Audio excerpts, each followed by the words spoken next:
दोस्तों, दिल्ली में केजरीवाल जी हार गए और इनके वादे देखो। हमेशा बीजेपी के लिए हमेशा गिराने के लिए बोलते हैं और कुछ नहीं। काम करते तो शायद जीत भी जाते हैं, लेकिन पब्लिक सब समझती है। देखो, और मेरे को पूरा विश्वास है गुजरात में अगली सरकार आम आदमी पार्टी की सरकार बनेगी, देख लेना। कैसा लगा मेरा मजाक? फिर गोवा गए, गोवा में 2 एमएलए बन गए हमारे। राष्ट्रीय पार्टी का दर्जा आपकी पार्टी को मिला है। पूरे देश में तीसरे नंबर पे आ गए। कहने को तो 1350 पार्टियां हैं अपने देश में, रजिस्टर्ड पार्टियां 1350। हम 1350 पार्टियों को पीछे छोड़ के आज बस बीजेपी, कांग्रेस, आम आदमी पार्टी तीसरे नंबर की सबसे बड़ी पार्टी है। ये सब क्या देखना पड़ रहा है? और जितनी तेजी से बढ़ रही है, मेरा दिल कहता है कि एक दिन कांग्रेस और बीजेपी को भी पीछे छोड़ के देश के ऊपर आम आदमी पार्टी का राज होगा। तो बहुत तेजी से आम आदमी पार्टी बढ़ रही है, तो जाहिर तौर पे आपके खिलाफ बड़े बड़े षड्यंत्र रचे जाएंगे। इन लोगों को ये लगने लग गया, मोदी जी को, बीजेपी को, अब ये साफ हो गया। 2014 में हार गए विधानसभा चुनाव, 2015 में हार गए विधानसभा चुनाव, 2020 में हार गए विधानसभा चुनाव, फिर अभी एमसीडी का चुनाव हार गए। तो अब इनको ये तो पक्का हो गया भाई, दिल्ली में आम आदमी पार्टी से जीत नहीं सकते। क्या बात कर रहे हैं? ये पक्का है। दिल्ली में ये कुछ भी कर ले, कुछ भी कर ले, दिल्ली में आम आदमी पार्टी से ये जीत नहीं सकते। फर्जी शराब घोटाला बना के उन्होंने हमारे संजय सिंह जी को गिरफ्तार कर लिया, सत्येंद्र जैन को गिरफ्तार कर लिया, मनीष सिसोदिया को गिरफ्तार कर लिया, विजय नायर को गिरफ्तार कर लिया। अब ये मुझे गिरफ्तार करने जा रहे हैं। बात तो सही है। तो इनका मकसद ये है कि किसी भी तरह से आम आदमी पार्टी के टॉप के नेतृत्व को गिरफ्तार करके आम आदमी पार्टी को और सरकार को तितर बितर कर दिया जाए।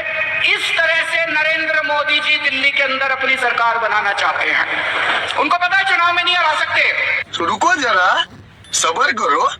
उनको पता है, मैं उनको कहना चाहता हूं केजरीवाल को जेल में डाल दो, जेल से भी जीत जाएगी आम आदमी पार्टी की सरकार। मैं नरेंद्र मोदी जी को कहना चाहता हूं, मोदी जी इस जन्म में तो आप हमको नहीं हरा सकते दिल्ली के अंदर आम आदमी पार्टी को। आपको दूसरा जन्म लेना पड़ेगा, इस जन्म में तो नहीं हरा सकते आप आम आदमी पार्टी को दिल्ली में। मस्त जोक मारा रे। और अभी तो रुको, क्लाइमैक्स अभी बाकी है। मैं भारतीय जनता पार्टी को इस जीत के लिए बहुत बहुत बधाई देता हूं और मैं उम्मीद करता हूं कि जिस उम्मीद के साथ और जिस आशा के साथ लोगों ने उनको बहुमत दिया है, वो उन सभी उम्मीदों और आशाओं पे पूरा उतरेंगे। आज सारे देश की सारी भारतीय जनता पार्टी एक पिक्चर के पोस्टर लगा रही है गली गली में जाके। पूरी सारी भारतीय जनता पार्टी देश में एक पिक्चर के पोस्टर लगा रही है। इसलिए राजनीति करने आए थे। पिक्चरों के पोस्टर, अपने बच्चों को क्या जवाब दोगे? घर जाके बच्चे पूछेंगे पापा क्या काम करते हो? पिक्चरों के पोस्टर लगाता हूँ। रुक, तेरे को बता देती। 8 साल केंद्र सरकार चलाने के बाद अगर किसी देश के प्रधानमंत्री को विवेक अग्निहोत्री के चरणों में शरण लेनी पड़े, तो इसका मतलब उस प्रधानमंत्री ने 8 साल में कोई काम नहीं किया। 8 साल खराब, तो विवेक अग्निहोत्री के चरणों में उनको शरण लेनी पड़ रही है, बचा लो बचा लो बचा लो। अरे झूठ बोल रहा है, ये झूठ बोल रहा है। अगर किसी प्रधानमंत्री को कह रहे हैं कश्मीर फाइल्स टैक्स फ्री करो, अरे यूट्यूब पे डाल दो, फ्री हो जाएगी। टैक्स फ्री क्यों करा रहे हो? दिमाग की तरीफ करता रहता है। इतना ही तुमको शौक है, विवेक अग्निहोत्री को बोलो यूट्यूब पे डाल देगा, सारी पिक्चर फ्री है, सारे जने देख लेंगे एक दिन के अंदर। टैक्स फ्री की क्या जरूरत है? यूट्यूब पे क्यों नहीं डाल? कल एक मैंने अखबार में पढ़ा, हरियाणा के अंदर एक भारतीय जनता पार्टी का एक एमएलए था। उसने कहा आज मैं पार्क के अंदर इसकी फ्री स्क्रीनिंग करूंगा। तुरंत विवेक अग्निहोत्री का ट्वीट आया खट्टर साहब के, खट्टर साहब देखो ये फ्री में कर रहा है, इसको बोलो टिकट लेके करेगा। भाई साहब, कश्मीरी पंडितों के नाम पे कोई कुछ लोग करोड़ों करोड़ों रुपए कमा रहे हैं। क्या पूछ क्या? और तुम लोगों को पोस्टर लगाने का काम दे दिया। क्या कर रहे हो तुम लोग? वो करोड़ों कमा गया, कश्मीरी पंडितों के नाम पे करोड़ों कमा गया और तुम लोग पोस्टर लगाते रह गए। क्या हाल बना दिया तुम लोगों का यार। आंखें खोलो तुम लोग। फिर थोड़े दिन बाद बोले भाई दारू की दुकानों के खिलाफ करो, फिर सारे जने दारू की दुकान बंद करो। दारू, अब दारू ठीक हो गई दिल्ली में? आजकल तो शोर नहीं करते तुम लोग।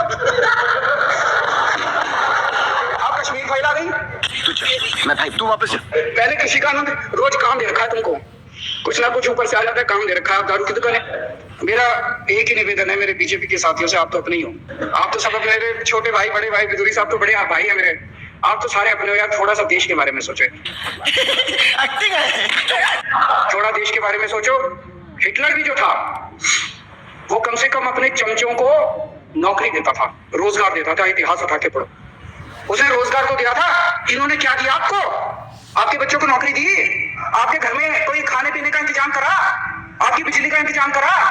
केजरीवाल काम आता है आपके? चले एक काम कर, 200 रुपए दे और 50 रुपए कट ओवर है। आपके भी घर की बिजली फ्री कर रखी है।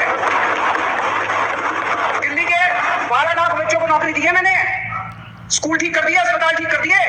आपके घर में कोई बीमार हो, केजरीवाल दवाई पहुंचाता है, मोदी दवाई नहीं पहुंचाता।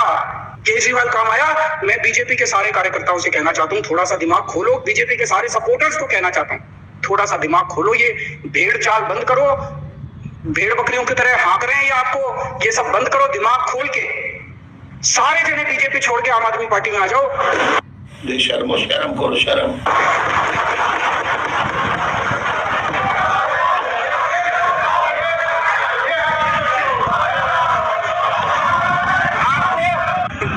आपको इज्जत मिलेगी, सम्मान मिलेगा, आपसे कतई झूठे नारे नहीं लगवाएंगे।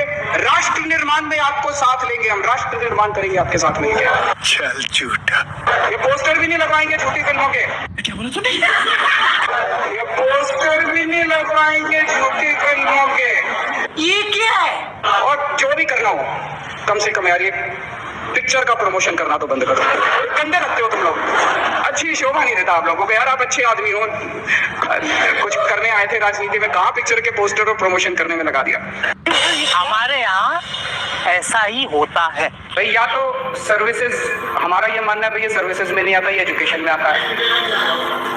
अरे जाना पड़ेगा यार, क्यों नहीं जाना चाहते? चर्चा करो, चर्चा से घबराते क्यों, भागते क्यों? एलजी को आगे कर देते हो। लोग तेरे को बता देती। या तो सर्विसेज का मामला है और या नहीं है।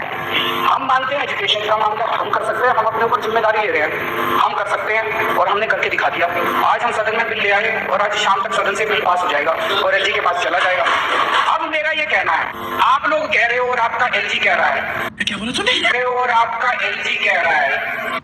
शर्म शर्म करो, शर्म। ये आपके पावर में नहीं है, चिट्ठी भेजी है बकायदा। एलजी का कोई छोटी चीज थोड़ी होती है, एलजी बहुत बड़ी चीज होती है। अब आए ना लाइन पे। तो एलजी साहब कह रहे हैं कि ये भाई आपका मामला नहीं है, हमारा मामला है, मतलब कि भाजपा के पाले में है।